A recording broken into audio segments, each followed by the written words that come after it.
Welcome students to AIB Education at Study with Anas sir. Today I will be starting class 12 Political Science chapter number 1 राष्ट्र निर्माण की चुनौतियां। आज की class की वीडियो में हम सेकंड बुक का फर्स्ट पार्ट स्टार्ट करने वाले हैं और एक वन शॉट रिवीजन के साथ इस चैप्टर को समझते हैं कि क्या क्या है। स्टार्ट करते हैं अपने चैप्टर को। तो इस चैप्टर के अंदर सबसे पहले हमें देखने को मिलता है एक टॉपिक कि लगभग 200 वर्ष के बाद भारत आज़ाद हुआ था। तो 200 वर्ष के बाद जितने भी लोग हमारे आज़ाद हो रहे थे भारत के, तो उनके मन में काफ़ी ज़्यादा खुशी थी, परंतु उनके मन में एक टेंशन भी थी, क्योंकि 14 तारीख को यानी 14 अगस्त को ये डिसाइड हो गया था कि भारत के दो हिस्से होंगे, यानी ब्रिटेन इंडिया जो आप कहते हैं उसके दो हिस्से हो जाएंगे, यानी पाकिस्तान और हिंदुस्तान। तो ये दोनों जो हिस्से थे वो किसके ऊपर थे? हिंदू और मुसलमानों के बेस पर। तो ये डिसाइड नहीं हुआ था उस दिन। ये तो हो गया था कि ये दो हिस्से होने ही होने, बट ये डिसाइड नहीं हुआ कि उनके सीमांकन कहाँ कहाँ पर है, यानी पाकिस्तान किस जगह पे निकलेगा या फिर हिंदुस्तान कहाँ से बनेगा।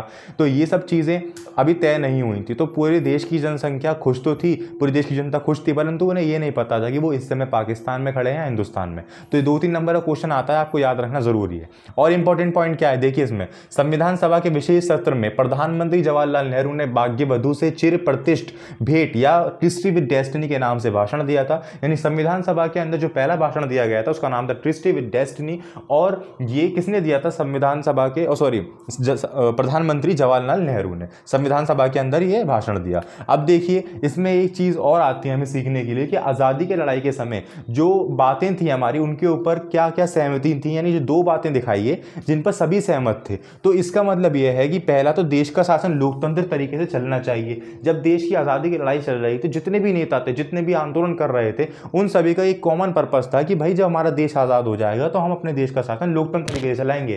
ठीक है, कोई भी राजतंत्र नहीं होगा, कोई भी शासन नहीं होगा। फिर दूसरा ये था, सरकार समाज के सभी वर्गों के लिए काम करेगी। ऐसा नहीं है कि देश के अंदर जितने बहुसंख्यक के रूप में तो उनके लिए ही सारे काम किए जाएं, उनके लिए सारी फैसिलिटीज निकाली जाएं, ऐसा कुछ नहीं था। ये बल्कि बात की गई कि जितने भी हमारे अल्पसंख्यक लोग भी हैं, चाहे वो कोई भी हो, उनके लिए भी काम किया जाएगा या उनके लिए भी कई सारी चीजें औरों से ज्यादा उपलब्ध कराई जाएंगी, ताकि वो अपने आप को कमजोर ना समझे या फिर बहुसंख्यक उनके ऊपर कोई दबाव ना डालें या उन्हें परेशान ना करें। तो ये सब चीज थी हमारी। अब देखिए जो राष्ट्र निर्माण की चुनौती हो रही थी, लगभग 200 वर्ष बाद भारत आजाद हुआ, तो नई नई आजादी थी, कुछ पता नहीं था इतनी बड़ी एरिया को आखिर कैसे संभाला जाए, इतने बड़े एरिया की जनता को कैसे संभाला जाए और लोकतंत्र भी कैसे स्थापित किया जाए। तो कोई 3 परेशानियां हमें देखने को मिली थी जो कि एग्जाम में आती ही आती हैं और जो कि आपको पता होनी चाहिए। तो उनको देखते हैं। वो भारत हमारा आज़ाद हुआ था तो ये 3 चुनौतियां हमें देखने को मिली।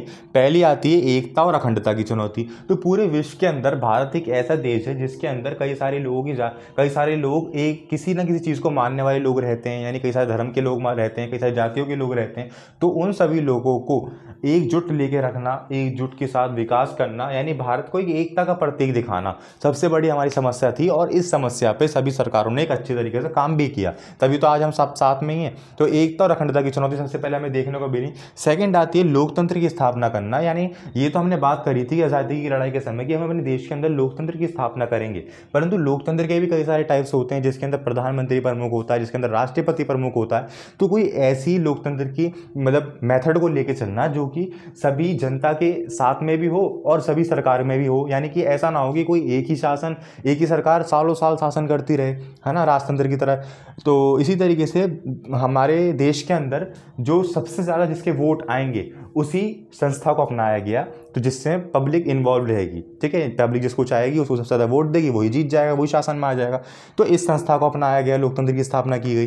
थर्ड आता है समानता पर आधारित विकास। यानी समानता पर आधारित विकास होगा, कोई भेदभाव नहीं होगा किसी भी जाति को लेकर, किसी भी धर्म को लेकर या फिर अल्पसंख्यक या बहुसंख्यक के बेस पर। तो ये थी हमारी कुछ 3 समस्याएं जिनके सॉल्यूशन भी किए गए, जो कि मैंने आपको बता भी दिए।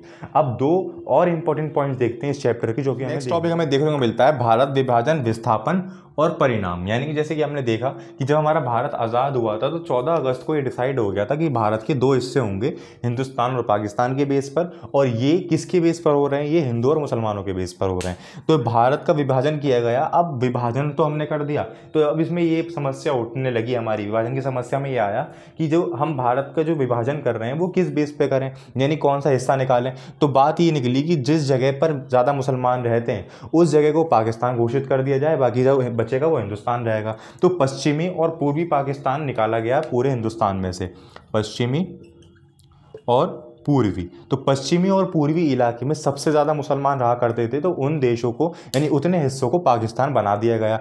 और ये कहा गया कि अगर पूरे देश के अंदर कोई, जैसे हिंदुस्तान के अंदर जो मुसलमान रहते हैं, अगर वो पाकिस्तान नहीं जाना चाहते तो कोई भी बहुसंख्यक दल उनके ऊपर ये दबाव नहीं डालेगा कि आप पाकिस्तान जाइए, या फिर पाकिस्तान के क्षेत्र में जो भी हिंदू रहते हैं तो पाकिस्तान की सरकार या पाकिस्तान के लोग उन पर ये दबाव नहीं डालेंगे कि आप हिंदुस्तान जाइए। तो ये सब चीज़ें डिसाइड हुई थी और ये विभाजन किया गया था हमारे कि आप जहां जाना चाहते हैं वहां जा सकते हैं, अदरवाइज आप हिंदुस्तान में भी रह सकते हैं। तो ये हमारी कुछ विभाजन की समस्याएं और भारत विभाजन की विस्थापन और परिणाम देखने को मिले। परंतु हमें देखने को क्या मिला कि जब विभाजन की समस्या हमारी उपलब्ध सबसे बड़ी ये हुई कि जब हमने देशों यानी हिस्सों को बांट दिया कि ये हिंदुस्तान का है और ये पाकिस्तान का, तो वहाँ पे दंगे भड़क उठे हिंदू और मुसलमानों के बेस पर। यानी कि सबसे पहले मारकाट शुरू होने लग गई कि इन लोगों ने हमारे लोगों को मार दिया, अब हम इन लोगों को मारेंगे। तो इस तरीके से विभाजन की सबसे बड़ी समस्या देखने को मिली, जो कि अल्पसंख्यक थे किसी भी स्टेट के अंदर। जैसे कि पाकिस्तान के अंदर जो अल्पसंख्यक हिंदू थे उन लोगों को मारा काटा गया और ट्रेनें आने लगी फिर हिंदुस्तान की तरफ, तभी फिर हिंदुस्तान की जवाब की कार्रवाई में फिर मुसलमानों को भी मार दिया गया और फिर पाकिस्तान भेजी जाने लगी। तो इस तरीके से कई सारे लोगों की जानें गई, जो कि विभाजन की सबसे बड़ी समस्या में देखने को मिली, जो कि कई लोगों ने अपनी जान गंवा दी थी आज़ादी के बाद ही सबसे पहले साल में। तो ये था हमारा कुछ विभाजन की समस्याएं और भारत विभाजन का परिणाम। और इसी के साथ हमें जो भारत को एक गिफ्ट मिला था वो किसका मिला था? विस्थापन का। यानी कि लोग बाग दूर दराज के देशों से यानी कि पाकिस्तान के एरिए से मतलब विस्थापन करके हिंदुस्तान के अंदर रहने लग गए थे, तो भारत ने उन लोगों को भी संभाला। तो ये सब चीज़ें थी हमारी जो कि उस समय क्रिएट हुई थी, काफ़ी क्रिटिकल सिचुएशन थी जो कि लड़ाइयों से संबंधित थी। ठीक है, तो ये था हमारा कुछ टॉपिक, ये हमने इन शॉर्ट वे में समझने की कोशिश करी। अब हम नेक्स्ट टॉपिक हमें देखने को मिलता है रजवाड़ों का विलय। तो रजवाड़ों का विलय का मतलब क्या है? जब भारत आज़ाद हुआ था तो भारत दो कैटेगरीज के अंदर डिवाइड था। पहला जो आता है वो आता है हमारे पास ब्रिटिश इंडिया, पहला ब्रिटिश इंडिया, और दूसरा हिस्सा आता है हमारे पास रजवाड़े या फिर रियासतें। ठीक है, तो इसका मतलब क्या है? यानी जब अंग्रेज़ों ने भारत को आज़ाद किया तो उन्होंने कहा कि भाई ब्रिटिश इंडिया को तो हम आज़ाद करते हैं जहाँ पर हमारा डायरेक्ट कंट्रोल है। और जब उस समय पे पहले राजतंत्र चला करता था तो जिस जगह पे राजाओं का शासन है हम लोगों ने उनको भी आज़ाद कर दिया। यानी ज़्यादातर अंग्रेज़ क्या करते थे? टैक्स ही वसूलते थे। तो ब्रिटिश इंडिया के अंदर जितनी जनता थी उनसे तो वो डायरेक्टली वसूल कर लेते थे। बट रजवाड़े और रियासतों में क्या सिस्टम था? वो राजा से ये कहते थे कि हमें इस साल में इतना इंटरेस्ट चाहिए, तो राजा कुछ अपने लिए कमीशन रखते थे और कुछ उनको भेज दिया करते थे आगे। तो अल्टीमेटली देखा जाए तो रजवाड़ों और रियासतों की जनताएं ज़्यादा परेशान थी अंग्रेज़ों के दौर में। ठीक है, तो परंतु जब आज़ाद हुआ तो अंग्रेज़ों ने कहा कि भाई ब्रिटिश इंडिया तो हम आज़ाद कर ही रहे हैं और रजवाड़े और रियासतें भी आज से आज़ाद हैं। और उनको ये बात कही गई कि अगर आप अपना एक नया देश घोषित करना चाहते हैं तो वो आप कर सकते हैं, या फिर जो हिंदुस्तान का विभाजन हुआ है हिंदुस्तान और पाकिस्तान का, आप पाकिस्तान के साथ जा भी सकते हैं और हिंदुस्तान की भी साथ सकते हैं। तो उस समय के अंदर भारत के अंदर 565 रियासतें थीं, 565 रियासत थी। तो 565 रियासतें थीं, तो भारत सरकार ने सोचा कि हर एक रियासत अगर ये सोच लेगी कि हमें अपना अलग देश बनाना है, हम किसी के अंडर नहीं रहेंगे, तो भारत के तो अनेक टुकड़े हो जाएंगे, भारत तो एक छोटा सा बचेगा टुकड़ा। तो इसीलिए इसमें ऐतिहासिक भूमिका जो निभाई थी वो निभाई थी किसने? सरदार वल्लभ भाई पटेल ने। सरदार वल्लभ भाई पटेल, इन्होंने सबसे ऐतिहासिक भूमिका निभाई। यानी भारत सरकार ने इन्हें ये काम दिया कि भाई आपको ये करना है कि जितने भी रजवाड़े रियासतें हैं उनको ज़्यादा से ज़्यादा इंडिया के अंदर शामिल किया जाए। ठीक है, तो ये इस काम में लग गए। उन्होंने कई सारी रियासतों को समझाया बुझाया, सभी तरीके अपनाए, प्यार से भी और कुछ सभ्यता देकर भी, तो उनको जैसे तैसे उन्होंने मनवा लिया। परंतु जो कठिनाइयाँ आई वो कुछ रियासतों में आई जो कि एंड तलक मना करते रहे कि भाई हम शामिल नहीं होंगे, हम होंगे तो अपना अलग देश बनाएंगे, नहीं तो हम पाकिस्तान के साथ जाएंगे। जिसमें से मस्ट है हमारे पास हैदराबाद, फर्स्ट आता है हमारे पास हैदराबाद, और दूसरा आता है मणिपुर, और भी कई सारी रियासतें हैं, कश्मीर वगैरह। तो परंतु हमें जो सीखना है अपने सिलेबस के अंदर ये दोनों चीज़ें सीखनी है, इन्हीं के ऊपर बेस पे क्वेश्चन आएंगे। ठीक है, तो हैदराबाद का देखो, हैदराबाद के राजा को निज़ाम कहा जाता था। तो निज़ाम का ये मानना था कि भाई मैं किसी के साथ नहीं जाऊंगा, मैं अपना अलग देश बनाऊंगा।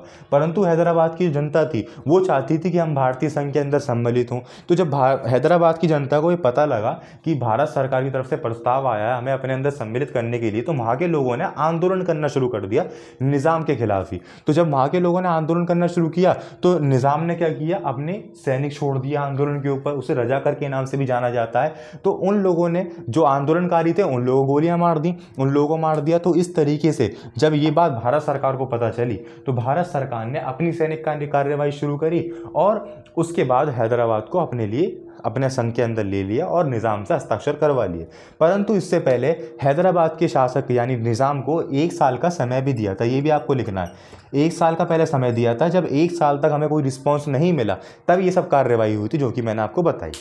टॉपिक हमें मिलता है मणिपुर का, जहाँ का राजा था राजा बोधचंद्र। तो यहाँ पे थोड़ा उल्टा हिसाब था। ये राजा बोधचंद्र जो था ये चाहता था कि हम भारत संघ के अंदर सम्मिलित हो जाएं, परंतु मणिपुर की जनता नहीं चाहती थी कि हम किसी के साथ जाएं। ये चाहते थे कि हम अपने अलग ही बने रहें, अपने अलग ही शासन चलाएं। परंतु भागे राजा थे, राजा ने कहा कि भाई हम सम्मिलित तो हो जाएंगे परंतु हमें कुछ स्वायत्तता देनी पड़ेगी। तो सरदार वल्लभ भाई पटेल ने वो भी माना कि हमने आपको स्वायत्तता भी दी। तो यहाँ पे सबसे पहले मताधिकार राजतंत्र के नाम से हमारे सबसे पहले चुनाव हुए थे मणिपुर के अंदर भारत में, ठीक है। तो ये आपको नाम याद रखना है, 1 नंबर का क्वेश्चन आ सकता है कि सबसे पहले चुनाव कहाँ हुए, मणिपुर के अंदर हुए। तो वहाँ की जनता आज भी क्या है, थोड़ी नाराज रहती है कि भाई हमें भारत संघ के अंदर सम्मिलित नहीं होना था। तो ये थे कुछ 2 टॉपिक हमारे हैदराबाद और मणिपुर के। और इसके बाद हमें क्या देखने को मिलता है, नेक्स्ट और लास्ट टॉपिक देखने को मिलता है इस चैप्टर का, राज्यों का पुनर्गठन। देखिए राज्यों का पुनर्गठन एक और भी ज़्यादा बड़ी समस्या खड़ी हो गई भारत सरकार के पास। यानी पहले भारत सरकार ने चुनौतियों का सामना करा, लोकतंत्र स्थापित करा, एकता का प्रतीक दिया और भी कई सारी चीज़ें करी, फिर रजवाड़े, रियासतें, इन सभी को मिलाया। इसके बाद सबसे बड़ी जो समस्या खड़ी हुई वो हुई राज्यों का पुनर्गठन भाषा के आधार पर। यानी जैसे कि मैंने आपको बताया कि भारत एक ऐसा देश है जिसके अंदर कई सारे लोग रहते हैं, कई सारी चीज़ों को मानने वाले लोग रहते हैं। तो उन लोगों ने मांग करना शुरू कर दी कि हमें अपनी भाषा के आधार पर अलग राज्य चाहिए। यानी पंजाब के अंदर पंजाबी रहेंगे, गुजरात के अंदर गुजराती रहेंगे, तमिल के अंदर तमिलनाडु वाली भाषा बोलने वाले लोग रहेंगे। तो इस तरीके से बातें उठने लगीं और फिर सरकार ने सोचा, क्या भारत सरकार ने, कि भाई हमने अगर ऐसा कर दिया तो भारत कहीं बिखर ना जाए, भारत के कहीं टुकड़े ना हो जाएं। क्योंकि जब एक ही जगह पर एक ही चीज़ को मानने वाले ज़्यादा लोग रहते हैं तो वो उनके मन में कभी कभी ये भी आ सकता है कि हमें अपना अलग ही राज्य बना लेना चाहिए। तो इस चीज़ को लेकर भारत सरकार काफ़ी परेशान थी। परंतु उन्होंने जनता की मांग को लेकर, कई सारे आंदोलनों को लेकर, यानी इतने सारे आंदोलन हुए थे जिसके अंदर कई सारे नेता मारे भी गए थे। यानी भूखमरी की हड़ताल हुई थी तो उसमें कई सारे नेताओं की जानें भी गई। तो इस सब चीज़ों को लेकर भारत सरकार जो क्या है, राज़ी हो गई कि हम राज्यों का पुनर्गठन करेंगे। तो कई सारे राज्यों का पुनर्गठन करा। तो उन पुनर्गठन के अंदर हमें रिजल्ट क्या देखने को मिला, रिजल्ट हमें अच्छा ही देखने को मिला कि जब राज्यों का पुनर्गठन हुआ हमारे भारत के अंदर तो उसके बाद भारत ने और भी ज़्यादा ग्रोथ करी। क्योंकि जब एक जगह पे एक ही चीज़ समझने वाले लोग रहेंगे तो वो अपने आप की ट्रांजैक्शन काफ़ी अच्छी तरीके से कर पाएंगे। तो ये हमारा जो हम सोच रहे थे उसके बिल्कुल विपरीत ही हुआ। रिजल्ट हमारा अच्छा ही आया राज्यों के पुनर्गठन के बाद। तो ये समस्या हमारी फिनिश हुई और यही टॉपिक था हमारा लास्ट इस चैप्टर। आई होप आपकी सभी चीज़ें क्लियर हुई होंगी। फिर भी अगर आपको किसी भी टॉपिक के अंदर कोई डाउट हो तो आप मुझे कमेंट सेक्शन में ज़रूर बताएं। अदरवाइज हमने इस चैप्टर के जितने भी इंपॉर्टेंट पॉइंट्स थे वो हमने सब कवर कर लिए एक 1 शॉट वीडियो के साथ। अगर फिर भी आपको कोई टॉपिक मुश्किल लग रहा हो या फिर किसी टॉपिक के अंदर डाउट्स आ रहे हो तो आप मुझे कमेंट में बताएं, मैं उसके ऊपर भी एक अलग स्पेसिफिक वीडियो बना दूंगा। Thank you.